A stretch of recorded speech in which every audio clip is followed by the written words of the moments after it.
ಇನ್ನು D K Shivakumar ಅವರು ಕೂಡ ಮಲ್ಲಿಕಾರ್ಜುನ ಖರ್ಗೆ ಅವರನ್ನ ಭೇಟಿಯಾಗಿದ್ದರು. ಹಾಗಾದರೆ ಡಿ ಕೆ ಶಿವಕುಮಾರ್ ಅವರಿಗೆ ಮಲ್ಲಿಕಾರ್ಜುನ ಖರ್ಗೆ ಅವರು ಕೊಟ್ಟ ಸಲಹೆ ಏನು?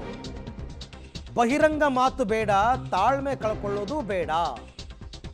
ಡಿಸಿಎಂ ಡಿಕೆಶಿಗೆ ಮಲ್ಲಿಕಾರ್ಜುನ ಖರ್ಗೆ ಅವರು ಕಿವಿ ಮಾತನ್ನ ಹೇಳಿದ್ದಾರೆ.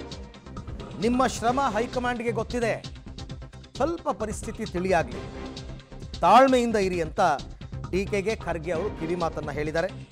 ಹೈಕಮಾಂಡ್ ಮಟ್ಟದ ಪರಿಸ್ಥಿತಿ ಸುಧಾರಿಸುವವರೆಗೆ ಕಾಯುವುದು ಅನಿವಾರ್ಯ.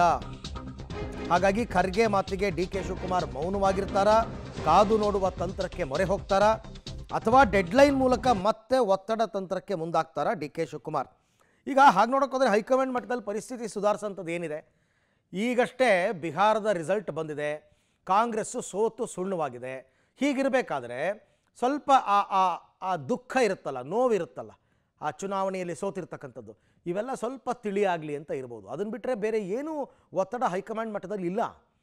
ಈಗ ಕಾಂಗ್ರೆಸ್ ಅಧಿಕಾರದಲ್ಲಿರೋದು ಕೇವಲ 3 ರಾಜ್ಯಗಳಲ್ಲಿ ಮಾತ್ರ, ಕರ್ನಾಟಕ, ತೆಲಂಗಾಣ ಮತ್ತು ಹಿಮಾಚಲ ಪ್ರದೇಶ.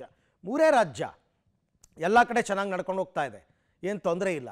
ಹಾಗಾಗಿ ಹೈಕಮಾಂಡ್ಗೆ ಈಗ ಯಾಕೆ ಅಂಥ ಟೆನ್ಷನ್ ಏನಿದೆ? ಏನೂ ಇಲ್ಲ. ಬಟ್ ರಾಹುಲ್ ಗಾಂಧಿ ಅವರು ವಿದೇಶ ಪ್ರವಾಸಕ್ಕೆ ಹೋಗ್ತಾರೆ, ಅವ್ರು ಬರಬೇಕು, ಎಲ್ಲ ಆಗಲಿ, ಸ್ವಲ್ಪ ತಿಳಿಯಾಗಲಿ, ಮಾಡೋಣ. ಒಟ್ಟಿನಲ್ಲಿ ಎಲ್ಲರೂ ಕೂಡ ತಾಳ್ಮೆಯಿಂದ ಇರಿ. ಡಿ ಕೆ ಶಿವಕುಮಾರು ತಾಳ್ಮೆಯಿಂದ ಇರಬೇಕು, ಸಿದ್ದರಾಮಯ್ಯನವರು ತಾಳ್ಮೆಯಿಂದ ಇರಬೇಕು, ಹೈಕಮಾಂಡು ತಾಳ್ಮೆಯಿಂದ ಇರಬೇಕು. ಹೀಗಿದೆ ಪರಿಸ್ಥಿತಿ. ಯಾಕೆಂದರೆ ಏಕಾಏಕಿ ಇದೊಂಥರ ಜೇನುಗೂಡಿಗೆ ಕೈ ಹಾಕ್ದಂಗೆ, ಯಾರು ಯಾವಾಗ ಎಲ್ಲಿ ಕಚ್ಚುತ್ತೆ ಗೊತ್ತಿಲ್ಲ. ನಿಮಗೆ ಸಂಪುಟ ಪುನರ್ರಚನೆ ಅನ್ನೋದೇ ಜೇನುಗೂಡಿಗೆ ಕೈ ಹಾಕ್ದಂಗೆ. ಸೊ ಹಾಗಾಗಿ